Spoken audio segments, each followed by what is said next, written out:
Kamusta na niya, Mr. Maravillas, yung ating Pangulong Bongbong Marcos? Tuloy-tuloy po yung pagtrabaho ng ating Pangulo. Kasi di ba, nag-positive sa BIDCO. Tuloy lang siya, mga kababayan, sa pagtatrabaho. Nagbabagang mga balita at pagtalakay sa mga isyu ng lipunan. Bulsa! Opinyon, banat at paglalantad sa katotohanan. Bulsa! What you see is what you get. You decide. Ito nga yung utos niya sa kanya mga opisyal sa National Irrigation Administration. Finish water work by April next year. Sabi ng ating Pangulong Bongbong para sa paghanda natin sa El Nino. Yan po mga kababayan. PBBM orders timely completion of remaining components of the Balbalungao Small Reservoir Irrigation Project. Di ba, mga kababayan? Tutok na tutok siya, mga kababayan, sa pagtatrabaho. Habang si Inday po, nandun, kumampi na po sa mga fake news peddlers.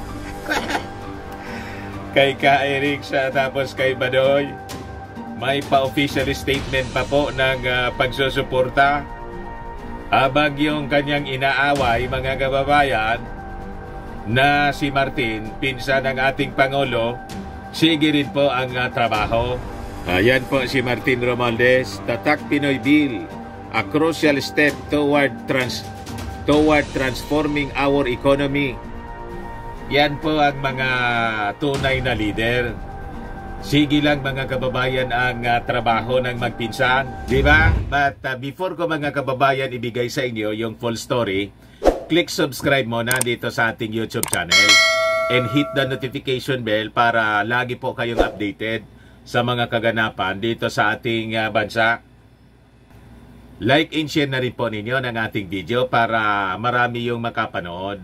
At huwag na rin po ninyo, mga kababayan, na skip yung ating mga commercial ads para tuloy-tuloy lang ang pag-unlad ng bagong Pilipinas.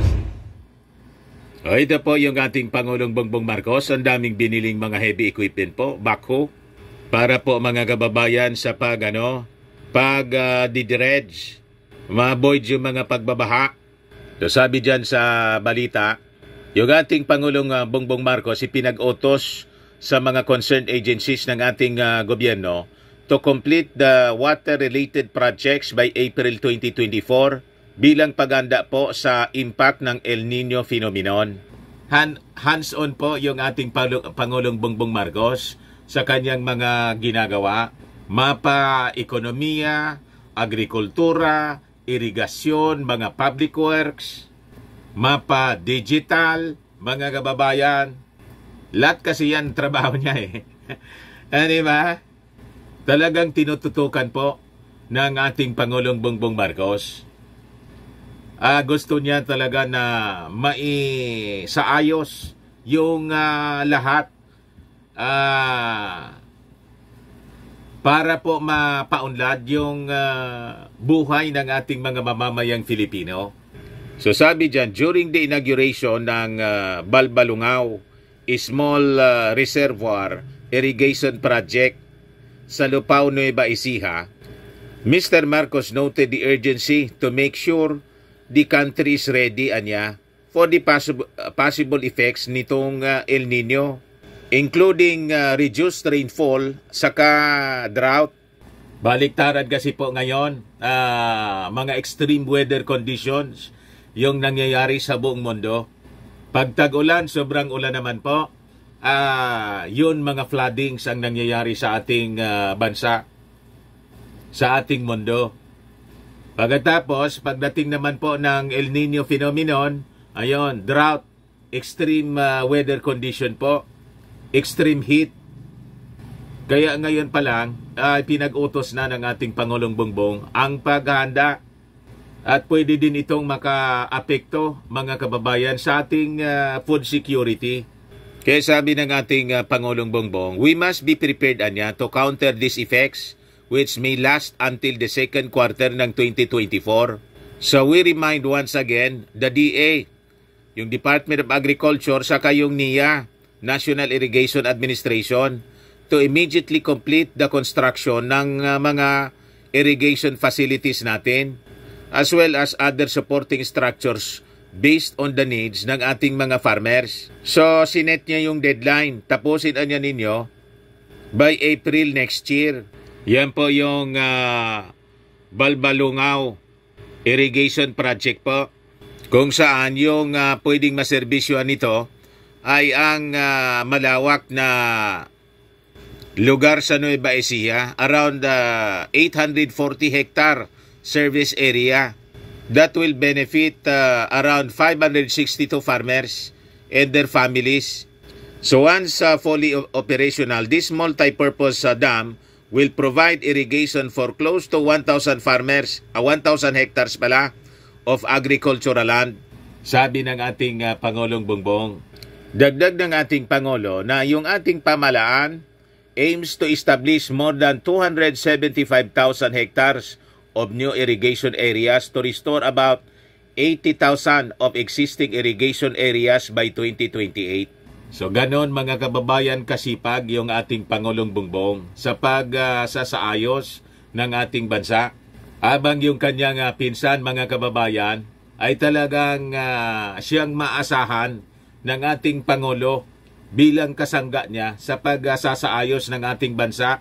Kasi po yung Vice President niya kung ano-ano yung mga pinagkakaabalahan. Di ba? Yung kanyang departamento nga, yung DepEd po, hindi maayos. Ito si Martin, mga kababayan. Sabi diyan, Tatak Pinoy Bill, a crucial step toward transforming our economy. Speaker Martin Romualdez underscored the importance of the Tatak Pinoy Bill in propelling industrialization and full employment goals that will contribute significantly to the country's economic vision.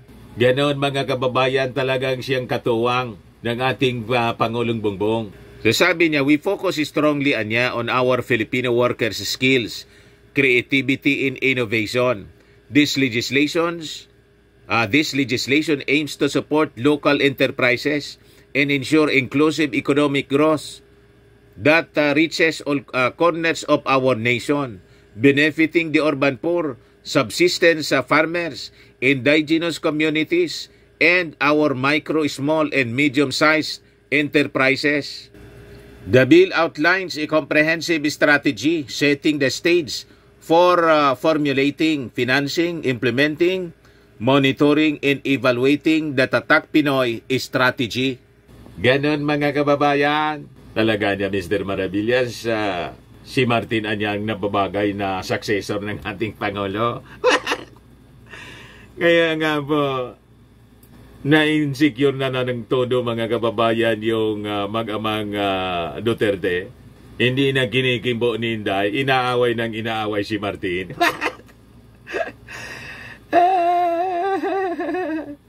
Alam niya kasi mga kababayan, I think ramdam niya na malamang hindi siya yung babas-basan ng ating Pangulong Bongbong. Di ba? Wala man pong naitulong. Gusto niya, siya lang yung tulungan po. CIF lang lagi yung nasa isip po. Ayan man lang po mga kababayan. Baka lang gusto ninyo po itong itry. Firmax Firming and Lifting Cream. Pinapahid po sa mga pulses and affected area. Mainam po sa paninigas ng mga kaso-kasuan. Ito naman po, Automax Radiant Serum. Sa mukha naman yung application. Anti-aging po siya. You will look 10 years younger than your age. Sa mga cancer patients naman po, baka lang gusto ninyo itong itry. Ningxia Red Mix Fruit Drink. Hindi man po siya gamot, food supplement siya. Kaya lang, gawa siya mga kababayan sa goji berry. Yung goji berry may anti-cancer properties.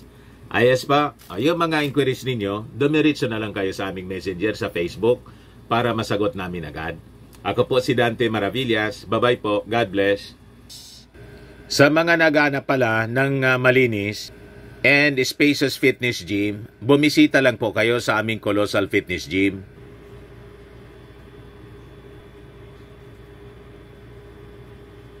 We also offer Grab car rental with our brand new 2023 model ng Toyota Innova.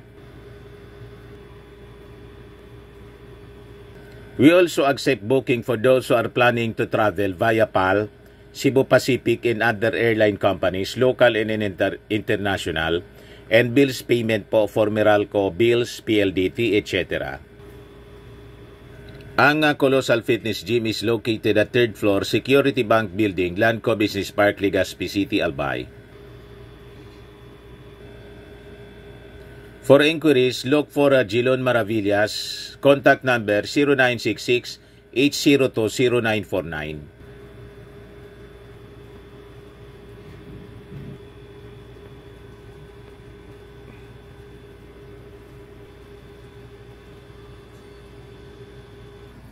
Ayos na ayos niya, Mr. Maravillas.